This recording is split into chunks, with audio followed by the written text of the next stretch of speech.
embargo, este método que vamos a ver ahora, que se llama el método de Horkheimer, eso sí podemos aplicar en cualquier sistema.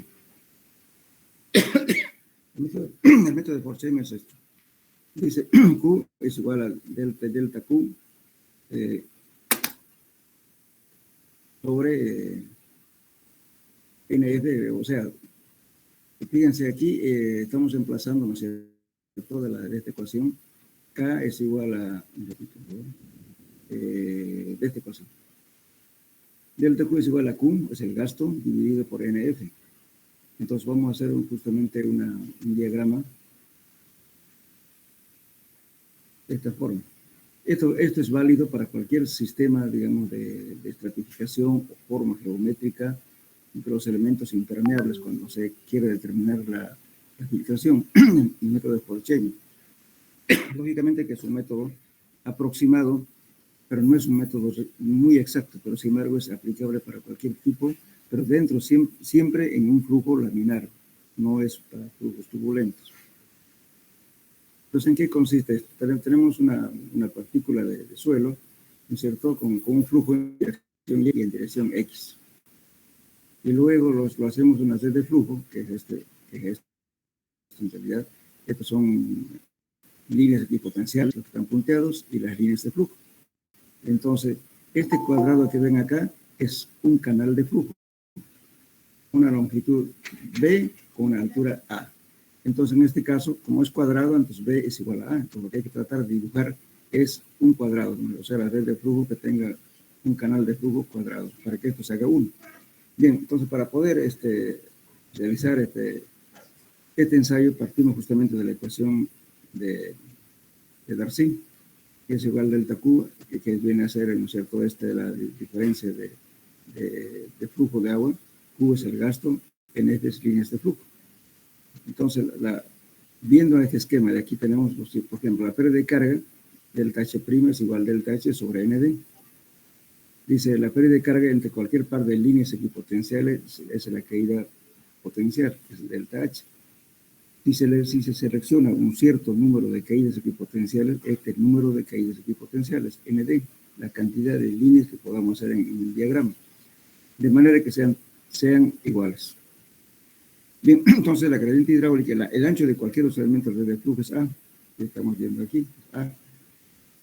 La distancia entre las líneas equipotenciales es B, este de aquí, las líneas punteadas y las líneas equipotenciales, como se indica en la figura, en esta figura. La tercera dimensión es 1, siempre vamos a calcular un valor unitario de flujo. Entonces, si la presa tiene 100 metros, entonces hay que multiplicar por 100, los puede calcular por metro. Entonces, este valor que nos va a dar es por metro. Entonces, la gradiente hidráulica viene a ser delta H por B. Delta H' es delta H sobre ND. O sea, la diferencia de alturas entre un punto a otro punto dividido, este ND es justamente las caídas equipotenciales que sacamos de acá. Va a depender del dibujo que nosotros hagamos. Bien, entonces, reemplazando en esta ecuación de acá, entonces tenemos K delta H sobre ND sobre B. Estamos reemplazando este valor que estamos viendo aquí, multiplicado por A. Entonces, Q es igual entonces del delta Q sobre NF y nos va a quedar la ecuación de esta forma reemplazando estos valores.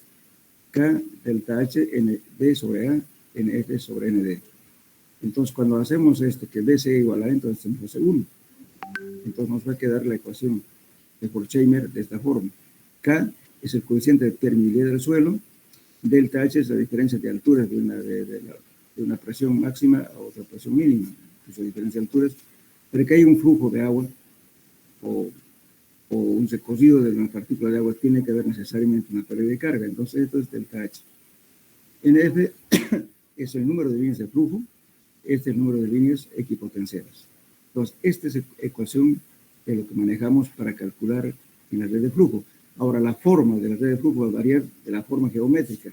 Muchas veces podemos tener, por ejemplo, qué sé yo, un dique, ¿no es cierto?, con dentellones. O sea, dentellón que es un material impermeable, puede ser de hormigón, puede ser de madera, de cualquier elemento que sea impermeable, que me evite que ocurra el flujo. Entonces de eso va a depender de la forma. Lógicamente esto es imaginario, no es una cosa, para cada caso va a ser la imaginación de la persona que está dictando este dibujo, es un método netamente gráfico. El método que más se aplica en la práctica, porque la ecuación de Laplace, puedo repetir, es solamente para ecuaciones, perdón, para suelos totalmente homogéneos. Entonces eso se aplica cuando se hacen, por ejemplo, que sea un modelo hidráulico, digamos, de flujos de agua por una represa.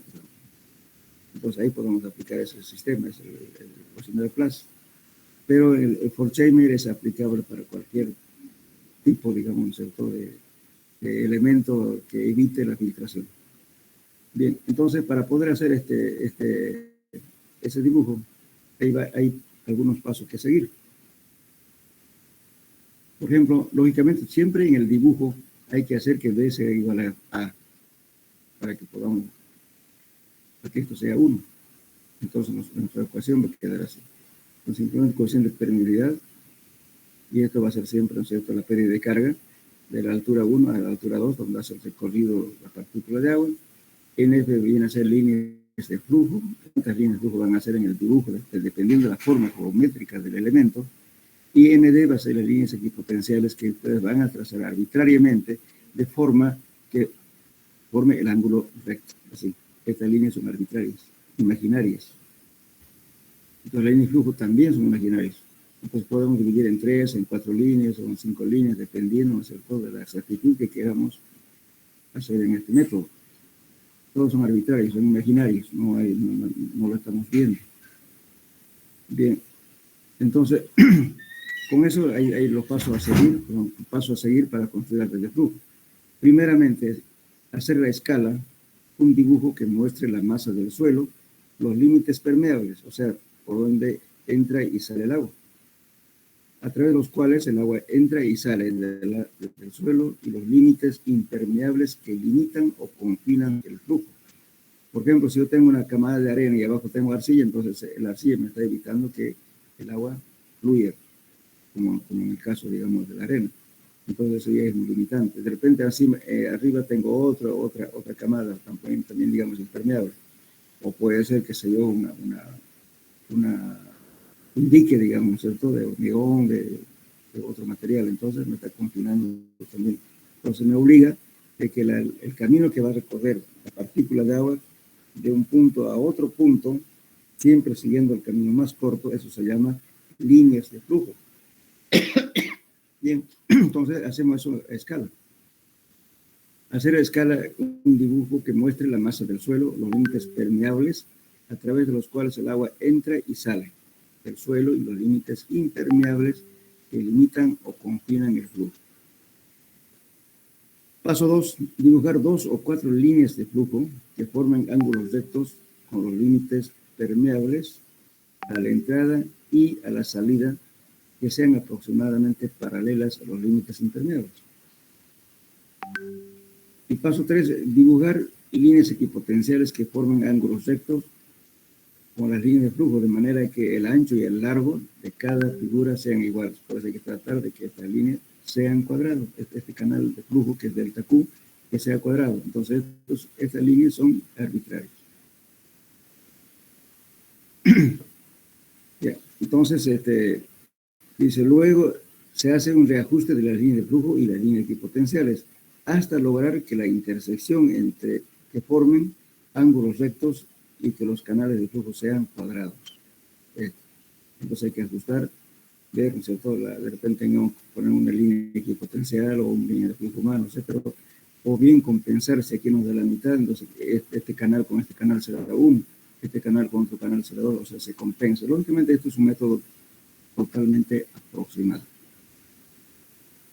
Cuando se hace un método gráfico siempre se aproxima, no es un dato exacto como se le puede ver en una ecuación. En este caso es un método aproximado. Y aquí vamos a hacer un ejemplo más o menos para que entiendan. Dice, calcular el gasto, o sea, el gasto que quiere decir el volumen de agua. El gasto de filtración bajo la presa de la figura, si el coeficiente de permeabilidad es igual a 0.0015 centímetros por segundo.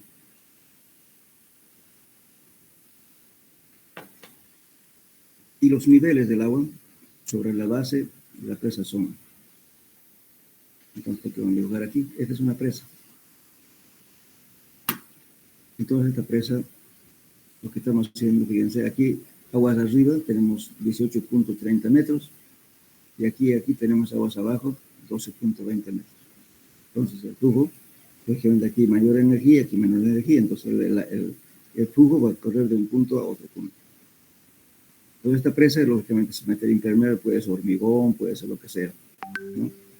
Entonces, lógicamente, también la longitud de esto, ¿no es cierto? Es 250, el dato, 259 metros de ancho. Lo que nosotros vamos a calcular es por metro, primeramente. Entonces, lógicamente, este sale del dibujo, por eso va a ser muy, de persona a persona varía, dependiendo de la exactitud que quieran tener y el dibujo que utilicen y también la escala. Entonces, en este caso, de la red de flujo de esto se ha hecho aquí, lógicamente no está en escala, solamente es un dibujo demostrativo. Así, aquí han hecho dos líneas de flujo, que es esta y esta. Y esta línea de aquí son líneas equipotenciales. Lógicamente aquí está mal dibujado. Debería ser todo esto un cuadrado, que A sea igual a B. Entonces, sin embargo, ¿qué se ha hecho? Línea de flujo igual a 3. Las líneas de flujo son estas. Vamos a suponer que hay uno más aquí. 3. Y las líneas equipotenciales, estas líneas punteadas, y aquí se considera 9.5. Este es un ejemplo de un libro. Obviamente el dibujo está un poquito mal, no está a escala. Entonces, la línea de flujo se compensa. Por ejemplo, digamos, si aquí me da un poquito de área, yo lo puedo considerar la mitad. O puedo compensar también esta mitad con esta otra mitad de aquí. Y lo puedo compensar uno. Es un método gráfico. Bien, entonces aquí tenemos las líneas de flujo igual a 9.5. Entonces, reemplazando los valores que tenemos aquí en esta ecuación, en la 195, tenemos esto. Este es la permeabilidad 0.015, ¿no es cierto? Aquí vienen a ser las líneas de flujo, dividido entre líneas equipotenciales, y la diferencia de alturas entre este valor de 18.30 menos 12.20. Esta es la pérdida de carga. Entonces tiene que haber una pérdida de carga para que la partícula de agua se mueva de un punto de mayor energía a otro de menor energía. Entonces aquí tenemos 18.30 menos 6.10. Bueno, entonces tenemos aquí, si nosotros ponemos unidades, nos va a dar este valor, 0.0578 dividido entre 100 metros cuadrados segundo. Pero ¿qué pasa? Aquí tenemos nosotros, para que sea un metro cúbico que estamos haciendo, este es un valor unitario por un metro. Entonces tengo que tomar en cuenta, a sacar en toda la longitud de la represa, en este caso es 259 metros tiene el ancho de esto. Entonces multiplico este valor que me está dando, 0.000578, multiplico por el ancho que es 259 y multiplico por 60 para llevar minutos, como también puedo llevar a días si quiero. Entonces, en mis unidades me está dando que la pérdida de agua es igual a 0.09 metros cúbicos por minuto. Los puedo saber también, sobre todo, si quieren en un año, cuánto de pérdida de agua voy a tener, la cantidad de flujo, por año, por mes, por hora, por segundo, como quieran. Aquí tengo que calcular por minuto. Les voy a repetir, ¿cierto? Esto nos va a dar simplemente por un metro de ancho de paja. Y multiplicamos por toda la longitud del ancho de la represa 59, entonces nos da todo el flujo que se produce en todo el ancho de la represa. De ese modo calculamos justamente este valor, la pérdida de agua por filtración. Es el método que más se aplica. Lógicamente, a veces este elemento puede tener un dentellón, por ejemplo, aquí el dentellón que es, puedo poner una cosa impermeable así, una especie de dientes acá, de tal modo que me evite este flujo. Entonces, lógicamente que la forma del red de flujo va a variar. Todo depende, digamos, de la imaginación que uno hace, ¿no es cierto? Esto no es una regla general que nos indique cómo se debe dibujar. Simplemente hay que tratar de hacer que la red de flujo y las líneas potenciales intersecten en ángulo recto y que sean cuadrados. Entonces, este es un cálculo aproximado. Esa sería entonces la red de flujo. Yo les voy a dar unas de las tareas que voy a sacar de un libro, un esquema, con un resultado aproximado, inclusive con resultado para que ustedes calculen su red de flujo. A ninguno digamos, de los alumnos les va a conseguir porque van a ser valores aproximados, porque es un método gráfico. Va a depender de su dibujo, de la escala que aplique, todo. Pero nos permite más o menos determinar con aproximación cuánto de pérdida de agua puedo obtener, por ejemplo, de esta represa. Haciendo que el agua se pierde en unidad de tiempo o en un año, cuánto de pérdida voy a tener por filtración.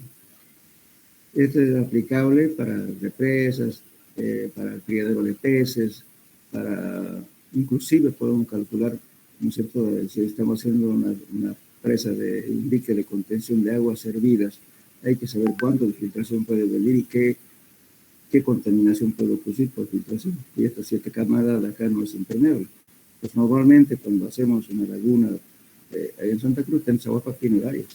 Uno es el del Canal Isuto, otro es el Plan 3000, otro acá en Vaso Luján, otro en la Villa Primero de Mayo. Entonces son lagunas, digamos, de tratamiento de aguas servidas bastante grandes y revestido de esta forma. Allá, por ejemplo, el dique que se ha hecho se ha revestido con arcilla en esta parte de acá, también aquí con arcilla, y todo lo demás es arena. Entonces, el material que está colocado acá hace de materia impermeable, evita de que haya filtración. También hay una lagunita interesante que tiene La Guardia, por ejemplo, ¿no es cierto? Una lagunita privada, donde entran de un grupo ahí que han hecho una laguna artificial. Ahí, por ejemplo, se ha tenido que revestir toda esta parte, digamos, de material impermeable y hacer dentellones aquí, ¿no es cierto? Inclusive acá. ¿Por qué? Porque la filtración también puede ocurrir no solamente por acá, puede ocurrir también por aquí. Entonces hay que hacer un tratamiento de suelo de tal modo evitar que la filtración sea lo mínimo. Entonces han hecho por acá una especie de una pantalla de creo que, si mal no recuerdo, 3 metros, pero una pantalla de hormigón en un espesor, creo, 10 o 15 centímetros nada más, de tal modo, ¿no es cierto?, que el agua venga, choque aquí y no haya fuga por filtración.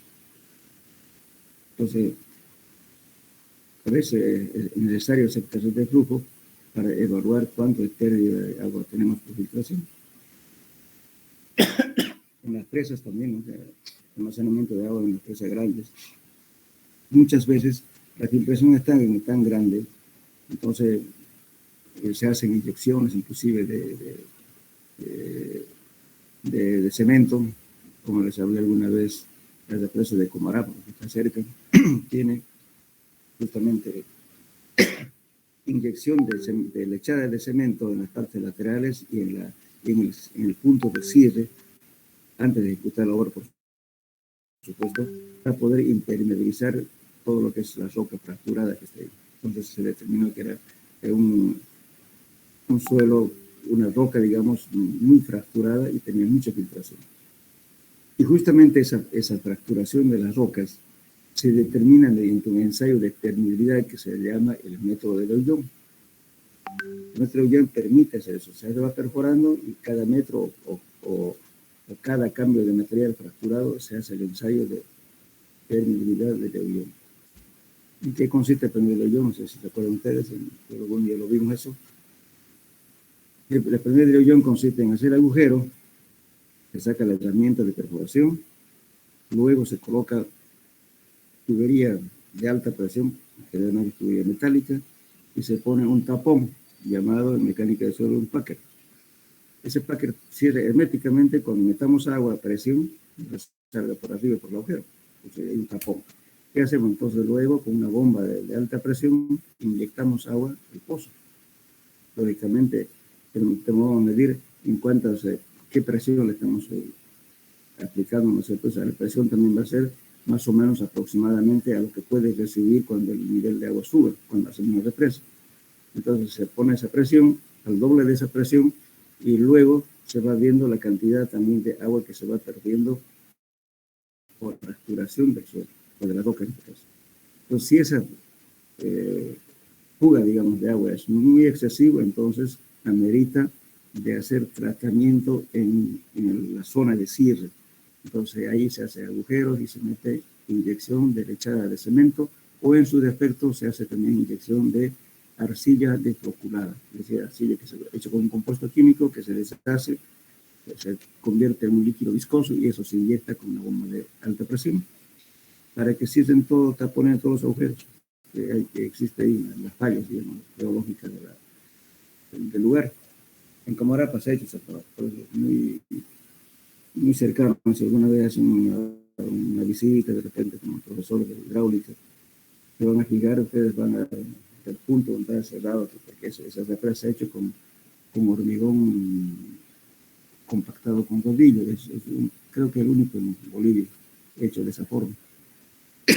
Y en la parte lateral ustedes van a ver, hay huellas de los agujeritos que han hecho ahí, donde han inyectado cemento para impermeabilizar el punto de cierre de la represa. Bien, entonces lógicamente en ese caso, ¿no es cierto?, es conveniente saber esta filtración. Después también son algunas lagunas pequeñitas para criadero de peces, también han hecho modelitos de esta forma, ¿no es cierto? Todo es imaginario. Entonces, ¿cuánto puede perderse el agua por la característica? Lógicamente hay que conocer la permeabilidad de este suelo de acá. Entonces, hacen un ensayo de permeabilidad y también tenemos este dato que nos da la permeabilidad, y luego, lógicamente, esa imaginación, cuántas líneas de flujo vamos a hacer hasta encontrar el suelo impermeable, de tal modo, ¿no es cierto?, que cuánto se puede perder por filtración. Eso lo hemos hecho en la laguna, por ejemplo, de Casa de Pesca, aquí en el norte, en varios lugares, ¿no? Pequeñas represitas, pero es aplicable porque si estamos echando agua, bueno, el agua es gasto, todo el dinero, ¿no? Y si se pierde por filtración, bueno, en poco tiempo usted va a tener su laguna vacía. Entonces hay que ver alguna obra adicional para evitar esa filtración. Bueno, eso sería en cuanto a filtraciones. Lógicamente, las obras hidráulicas, no solamente vamos a hablar de filtración, podemos también hablar de infiltración, ¿no? Hay dos cosas diferentes. Por ejemplo, si estamos haciendo una represa, un sótano en una estructura, bueno, muchas veces tenemos una arcilla, digamos aquí, que en el momento de ejecutar el estudio del suelo a veces no se detecta el nivel de agua. Pero sin embargo, cuando hay una recarga hidráulica por la lluvia, el nivel sube inmediatamente. ¿Por qué? Porque la arcilla evita de que haya infiltración hacia el interior del suelo. Entonces, cuando sube este nivel, lógicamente que el sótano queda anegado de agua, porque toda esa parte va a empezar a filtrar por el muro de contención. Entonces, este muro de contención debe ser tratado adecuadamente para cualquier eventualidad, ¿no? Aunque no en ese momento de la obra no exista agua, pero hay que suponer de que en una lluvia intensa en algún momento va a estar sometido a una filtración. Entonces, no hacemos ese tratamiento, que pasa por las paredes, van a caer agua en forma de lágrimas, ¿no? O a veces un chorrito de agua. Entonces, eso es peligroso. ¿Por qué? Porque lo hace inhabitable, digamos, la obra. Entonces, eso es lo que hay que tener mucho cuidado en las obras, en los sótanos especialmente. Porque si el sótano tiene filtraciones graves, hay muchos sótanos que no le han hecho el tratamiento, y cuando llueve resulta que aquí han hecho una lagunita, aquí un pocito, y luego tienen una bombita que se activa, ¿no es cierto?, cuando hay agua, y luego empieza a bombear el agua disimuladamente al sistema de alcantarillado pluvial de la calle. En la calle Jodida hay un edificio que tiene ese problemita serio, con su bombita ahí. Eso no debería ser totalmente seco, pero seguramente no han considerado el momento de ejecutar la obra es el tratamiento que tienen que hacer al muro de contención. Como también puede haber de abajo hacia arriba también. Bien, eso sería en cuanto a filtraciones. También muchas veces la infiltración, si estamos haciendo, en un caso, por ejemplo, si hacemos canales de riego, vamos a llevar, por el canal a veces lleva bastante agua y largas distancias. Entonces, si no hacemos un tratamiento, entonces la infiltración va a ser grande, entonces va a haber pérdida de agua justamente por la falta lateral. Este efecto de la filtración e infiltración es bastante usado. Fíjense ustedes, a ver, cuando hacen una vivienda y no hay sistema de alcantarillado, ¿cómo lo solucionan? Pregunta para todos. Estoy indicando, si supongamos en un barrio no hay sistema de alcantarillado y las aguas servidas que sale del uso, digamos, diario de las personas que viven en una vivienda, ¿cómo lo evacúan? Cámara séptica. Bueno, la cámara séptica cumple una función. Un pozo ciego.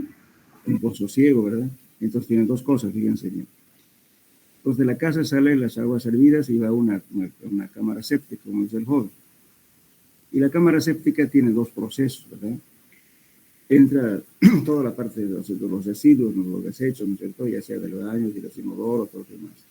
Entonces, bueno, todo lo que flota, que está encima, ¿no es cierto?, del nivel de agua, hay un proceso aeróbico. O sea, las bacterias que se lo comen todo y necesitan oxígeno. Entonces, esos se encargan de gastarlo, digamos, consumirlo. Y todo lo que no sirve va al fondo. Eso ahí están las bacterias anaeróbicas, que no necesitan aire para vivir, que necesitan oxígeno, viven sin oxígeno. Entonces, hay otro proceso de consumo de estas bacterias. Entonces, por eso es que las cámaras sépticas no se llenan, porque si no, en un mes lo tendrían lleno. En cambio, si estamos echando algún producto químico de lavado de cocina, de inodoro, que sé que la gente indiscriminadamente usa, ¿no sé, todo lo que es ácido nítrico, todo eso, entonces eso elimina las bacterias. Entonces se va a llenar más rápido su cámara séptica. Después de la cámara séptica, lógicamente hay un proceso y el líquido fluye y va al pozo ciego, o también llamado pozo absorbente. Entonces ese pozo absorbente, lógicamente, va a absorber, como dice su nombre, porque todo el agua que se divide entra allá y se va por los poros, ¿no es cierto? Y el agua se infiltra al suelo. Y justamente también, si tenemos un problema, por ejemplo, ahorita está ocurriendo un problema grave en el barrio Urubogol, no tiene sistema de alcantarillado. Entonces allá es un negocio tremendo, ¿no es cierto? Porque los camiones, creo que cada semana vacían las cámaras sépticas. ¿No? ¿Por qué? Porque se llena pues de cosas. Entonces, ¿por qué? Porque allá el suelo es impermeable, porque es arcilla dura, rígida, y por tanto la filtración es mínima.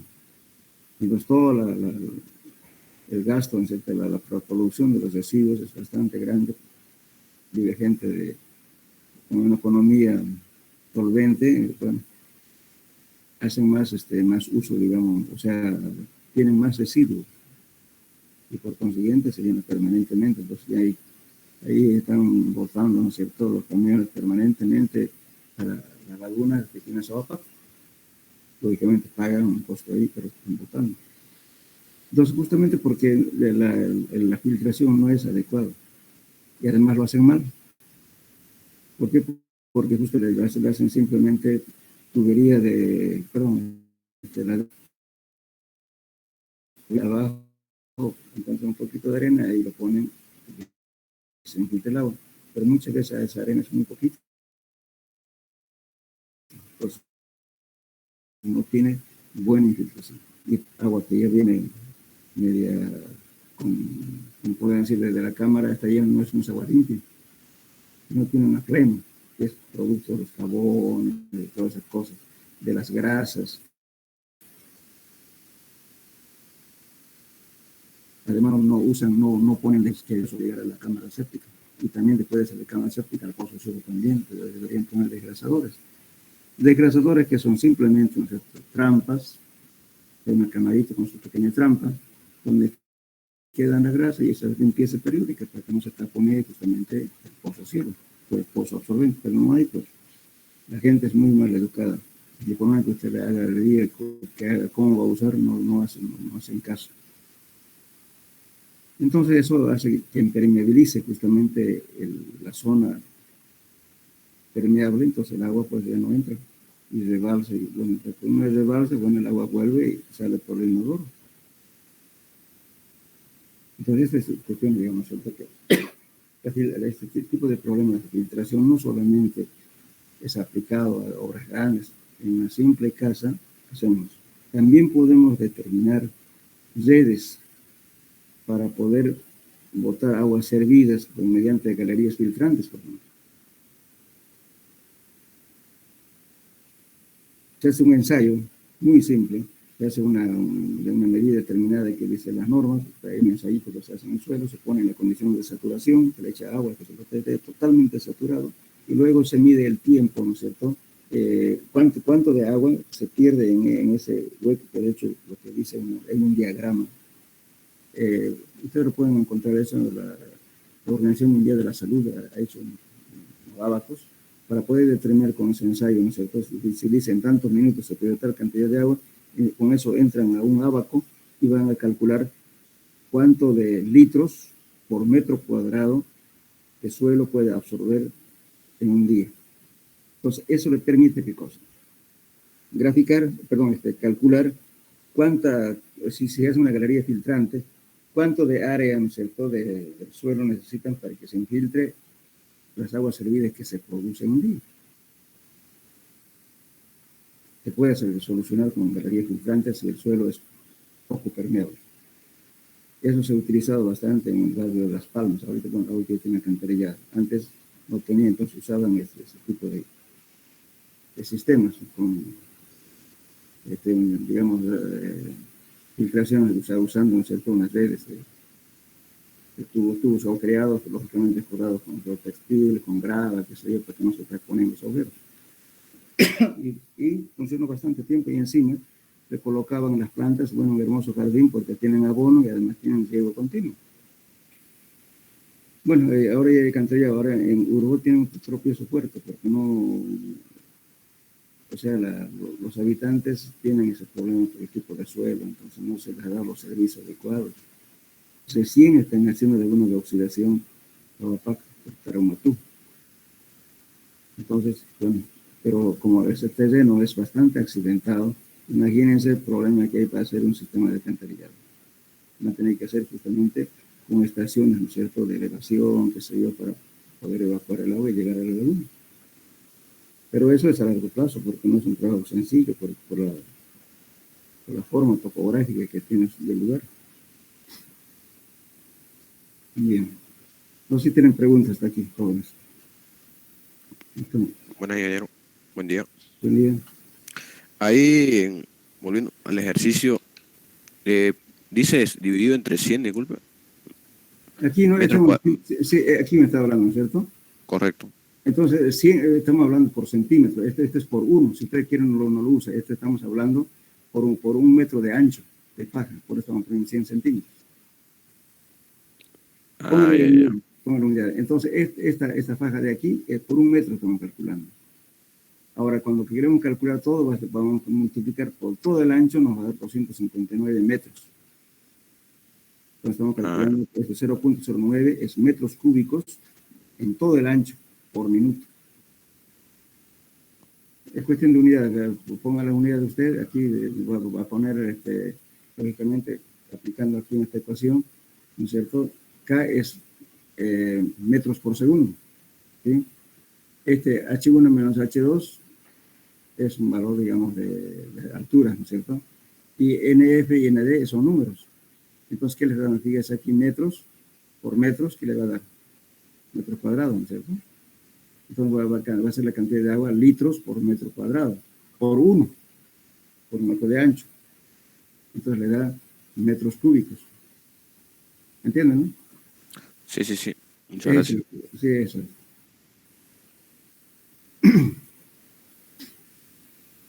Bien, ¿alguna pregunta, jóvenes?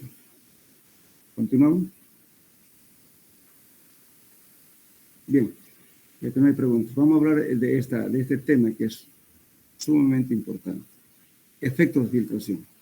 La filtración no controlada es causa de dos tipos de dificultades. Demasiada filtración hace que las excavaciones sean excesivamente húmedas o que se produzcan pérdidas de agua en las presas.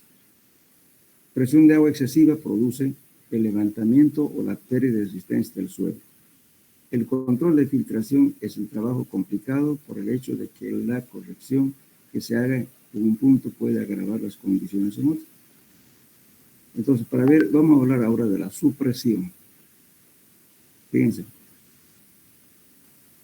Si ustedes tienen un sótano húmedo, ¿quién va a vivir ahí? Es insalubre. Hay problemas de olores, un montón de cosas.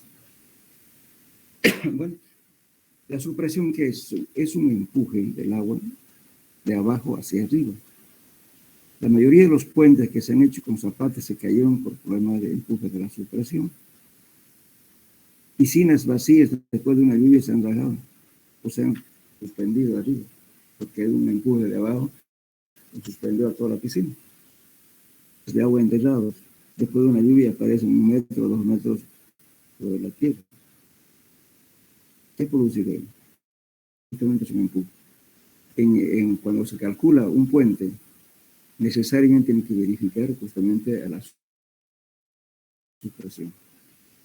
En lagunas, por ejemplo, de tratamientos de agua, vamos a hablar de una laguna concreta, hay una laguna de API, que es una laguna de tratamiento de aguas servidas de los residuos, digamos, ¿cierto?, de la refinación del petróleo, en este caso en Palmasola, ese lugar se llama Eldelberg, ¿no? Hay una laguna, lógicamente, ese suelo es parecido al de Grubón. El suelo es lenticular, arcilla dura, usted excava, aparece un suelo permeable, otra vez duro, suelo permeable, así, es decir, son alturas muy, muy bajas, ¿no es cierto?, pero es permeable. Entonces, si ustedes excavan cuando llueve, resulta que el agua sale a chorros, ¿no es cierto?, por esas hendiduras de los estratos permeables, ¿no es cierto?, son estratos lenticulares permeables. La suma de todo esto hace que cuando llueve, lógicamente, ya hay presión que puede levantar una losa. Eso mismo ocurre aquí en Uruguay en varios lugares. El suelo es duro cuando está seco y no sospecha que de un punto de X va a salir el agua. Y muchas casas que han tenido en sótanos, como están construidas en laderas, entonces lo usan como sótano o como una cocina. Y lógicamente es hermoso culturalmente. Pero cuando llueve resulta que de la pared está cayendo agua. Se han visto con problemas serios algunas casas y solucionar justamente con galerías filtrantes para que no... Algunas casitas tenían justamente inclusive una especie de piscinita, mini piscinita, ahí llenaba el agua lo que se filtraba y después a un flotador se activaba una bomba y lo bombean el agua, la red de agua pluvial disimuladamente que estaba afuera. Ese tipo de cosas. Esos problemas justamente de las formaciones de suelos lenticulares permeables. Y allá en Palmasola existe. Entonces, cuando se hizo el estudio, nosotros propusimos que esa laguna se coloque, que se haga pilotes de lastre. ¿Qué significa lastre? De tal modo que cuando ella empuje, la losa no se lo levante, pues cuando está vacío o cuando hay poca agua, sino que se mantenga firme, porque en este caso el piloto no va a trabajar a compresión, va a trabajar a tracción. Muchos puentes, por ese problema de socavación y supresión, se colocan pilotos no porque el suelo es malo, sino para evitar el problema de la supresión, para que no se caiga y se levante el puente, porque los empujes de agua son grandes. En muchos puentes se calcula así. También en piscinas de tratamiento de aguas también. Está un ejemplo, por ejemplo, de Palmasola. Entonces, lógicamente, al principio decían, bueno, pero está loco, ¿no? Este tipo no, ¿cómo va a recomendar eso? Pero al final se llegó a una conclusión, efectivamente, que era necesario colocar pilotines en toda la, digamos, la laguna de tratamiento y están sujetados por pilotines y nunca causó problemas porque están sujetadas a tracción con los pilotines que hay en esa zona. Eso por problemas de la supresión. Bueno, entonces, aquí vamos a ver eso justamente. Fíjense, cuando calculamos agua, la presión hidrostática, ¿qué es hidrostática? Está estático, ¿no es cierto? Es hidrostática. Entonces, simplemente es gamma del agua multiplicado por una altura, delta H1 menos H2, eso es delta Z. Entonces, eso pero es presión hidrostática. Pero cuando el agua sube es otra cosa. Entonces, aquí te decimos, por ejemplo, aquí, entonces, la presión neutra que viene a ser gamma del agua multiplicado por H menos una altura cualquiera Z, ¿cierto? Bien, entonces, en esta ecuación,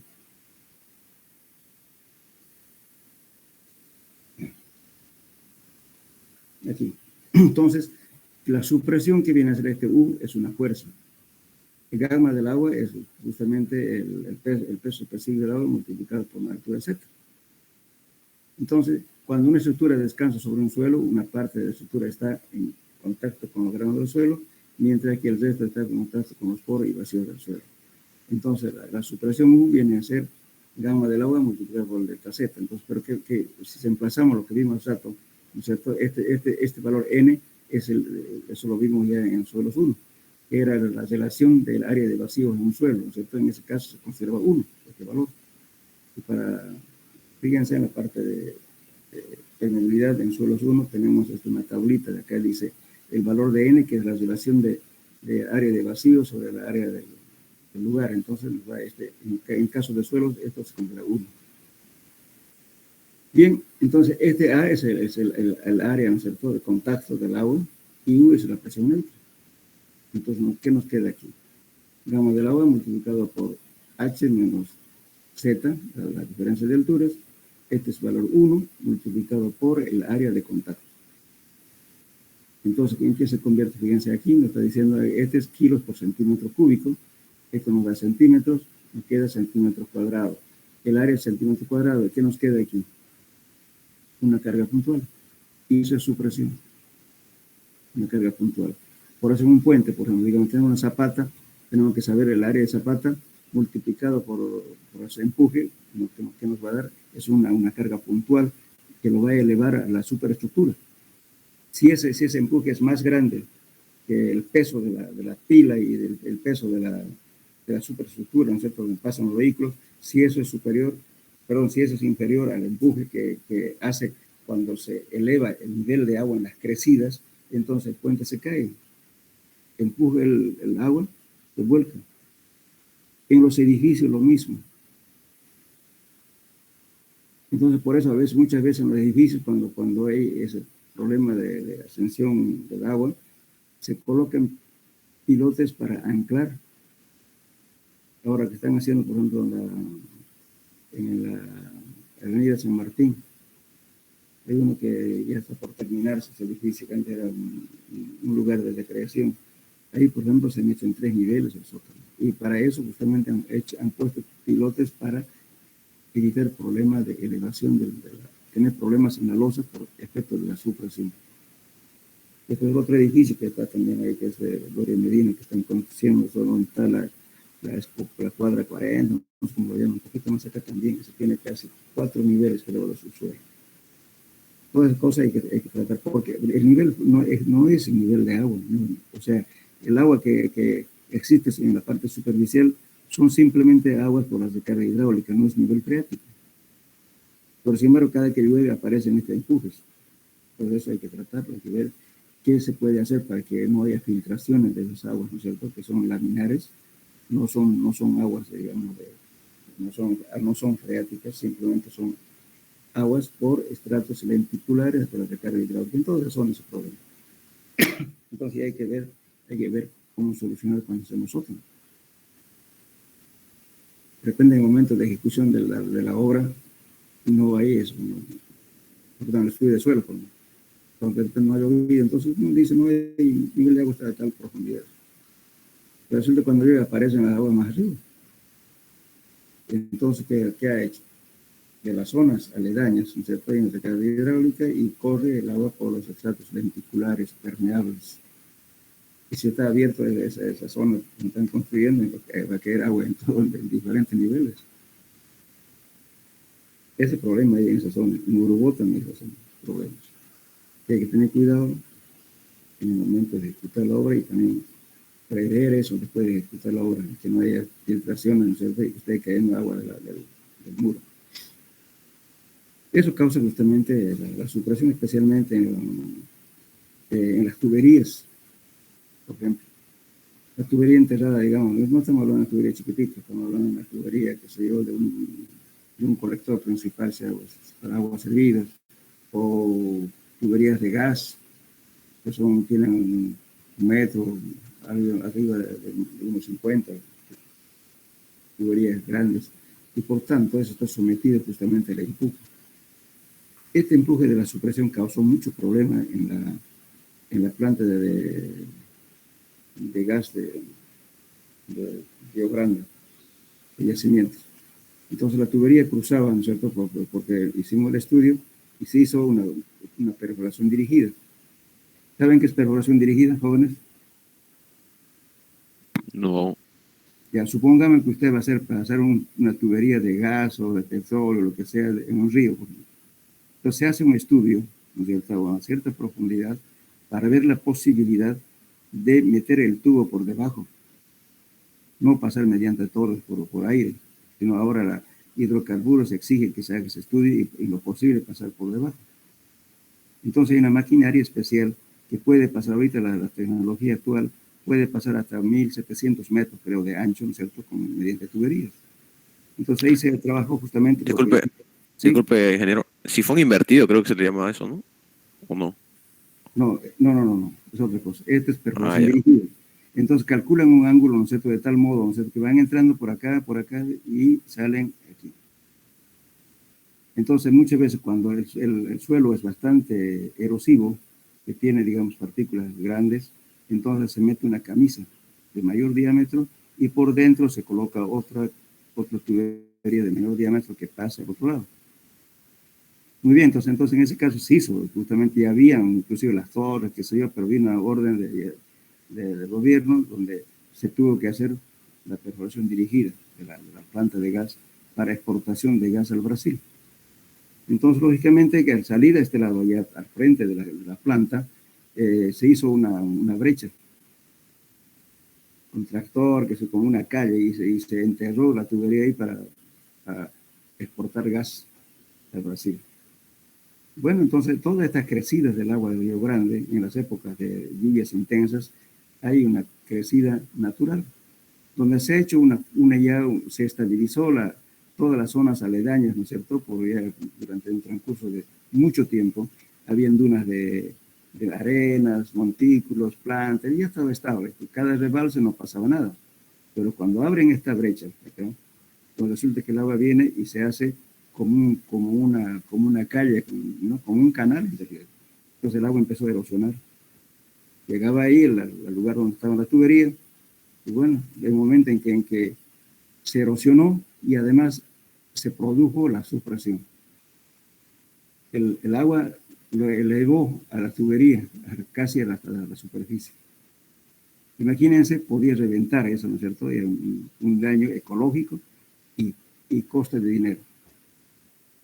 Entonces, tuvo que hacer un estudio bastante largo con especialistas en hidráulica y, bueno, forestales, todo lo demás.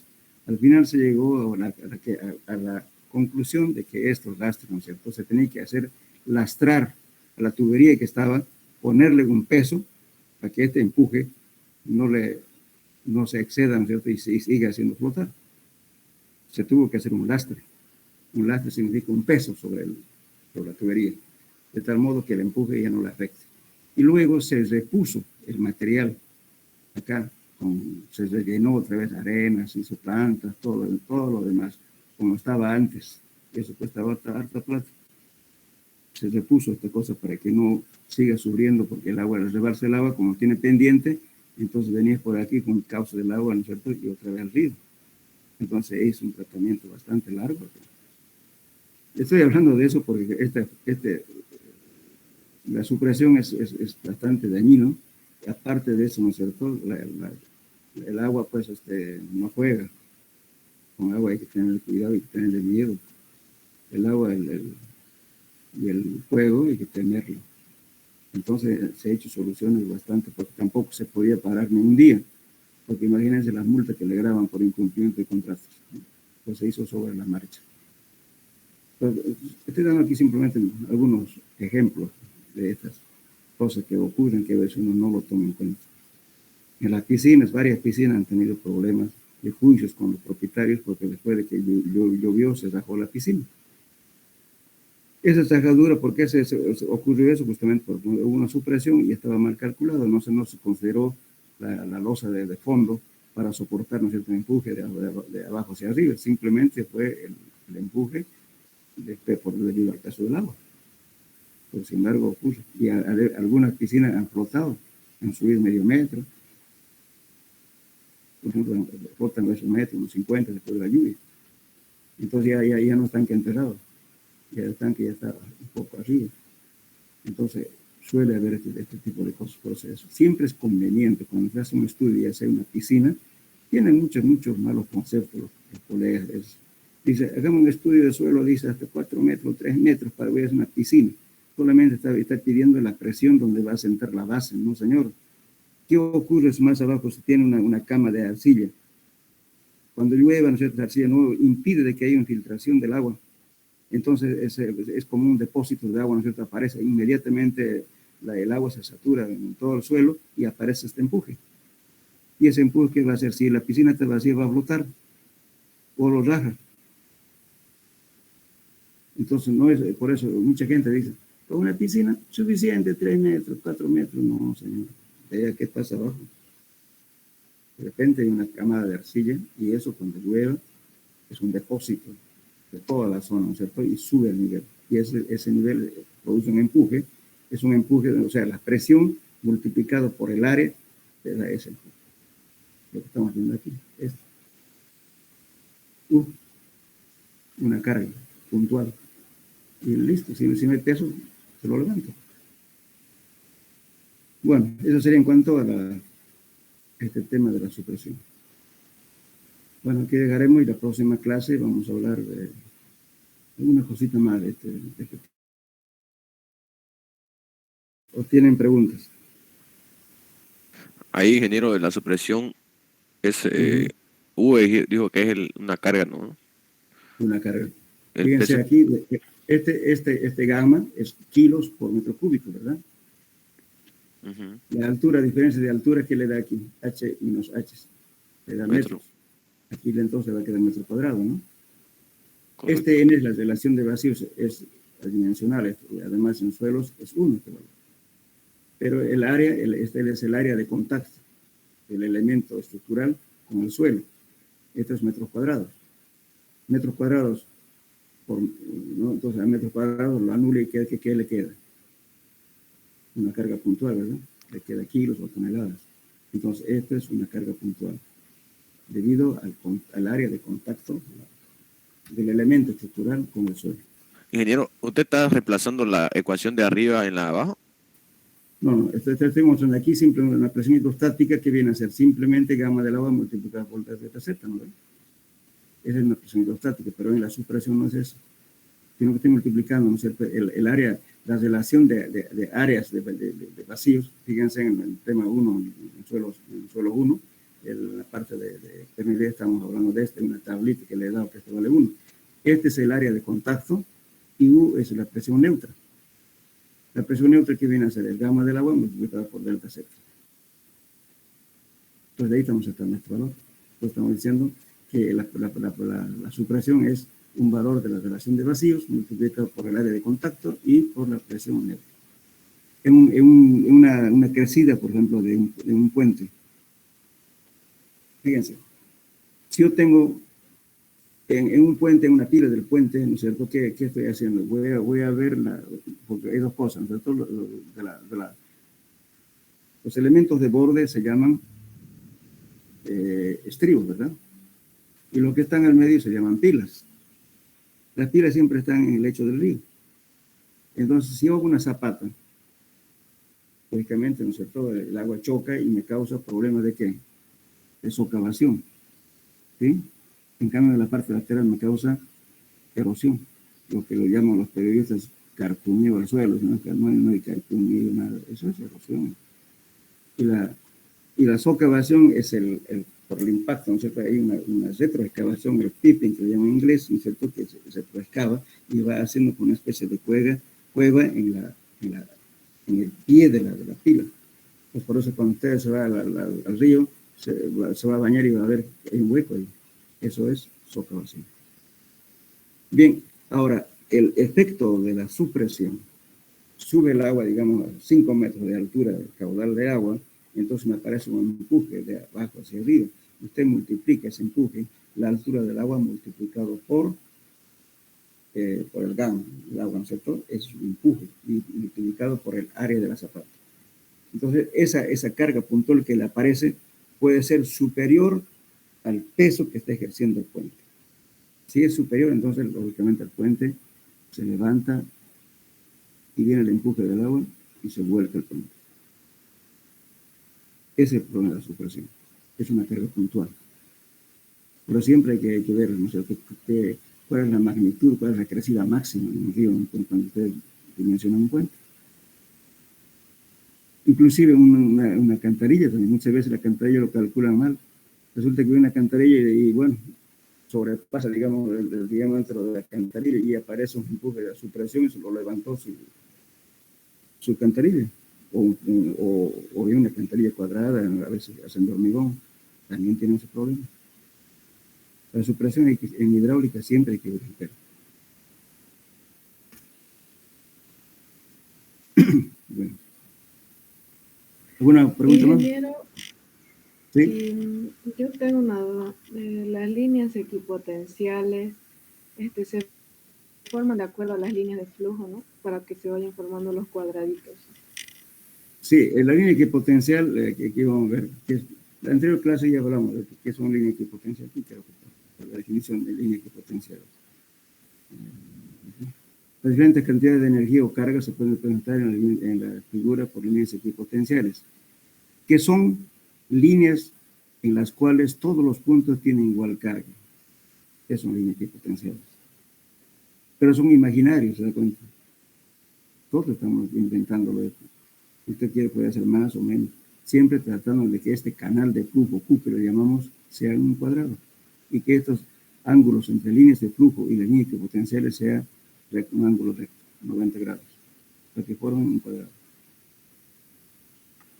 Entonces, no es un número que le diga, en tal caso le va a dar tantas líneas equipotenciales, no, es imaginario, dependiendo de la forma geométrica que usted dibuje para hacer una red de flujo.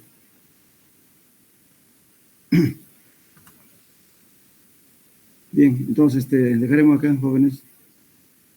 Vamos a ver entonces en efecto de Ingeniero, ¿sí? Escucho. ¿Y esos cuadraditos tienen que tener un tamaño específico? Por eso se reajusta. Usted inicialmente usted hace un tanteo, ¿no? Bueno, si no le da cuadrado, se ajusta. De repente va a tener que cambiar de escala o aumentar más líneas de flujo, líneas de equipotencial o ya le reajusta en el dibujo. Eso es cuestión de dibujo, de tal forma que le dé un cuadrado. Es dibujo. Arbitrario eso. A veces lo va a exigir que de repente cambie la escala. O aumentar más líneas, de forma que siempre le dé cuadrado. También, ¿qué quiere decir? En el dibujo no va a dar siempre todo cuadradito. Ahora, si en la parte final, por ejemplo, acá, aquí, digamos, supongamos, aquí hago otra línea de flujo, va a pasar por aquí, supongamos, pero me van a quedar aquí bajitos, ¿verdad? Entonces voy a compensar esta línea de media, digamos, otra media, me hace una, este me hace otra, se compensa eso. Lamentablemente ustedes no hayan nacido en la era pues, cibernética. Cuando se calculaba, por ejemplo, el área de un, digamos, el área de un suelo, de una forma irregular. Entonces, ahí bueno, ¿cómo se hace si usted va a querer calcular el área de ese terreno? El terreno lo calcula en escala y luego lo divide los cuadraditos, también en escala. Y cuenta la cantidad de cuadraditos, se multiplica por el área de cada cuadradito. Ahora, si le da una partecita más chiquita, el otro compensa ese cuadradito de cada uno y va a hacer un área. La sumatoria total es el área total de esa figura irregular. Y aquí es lo mismo, se compensa. Por eso, no, cuando yo les dé tarea, seguramente que van a diferir de una u otra persona, no son iguales, pero van a estar próximos al resultado. Aquí ponemos, está diciendo línea que podemos ser 9.5, este es sacado de un libro de los sobres. 9.5 dice, aquí dice línea de flujo 3, ¿no? Por ejemplo, aparecen 2. Entonces está imaginando que aquí uno más puede ser 4, puede ser 5. Es arbitrario. Bien. Está bien, gracias, ingeniero. Bueno, quedamos entonces aquí. Hasta luego, joven. Hasta luego, ingeniero. Hasta luego, ingeniero. Hasta luego.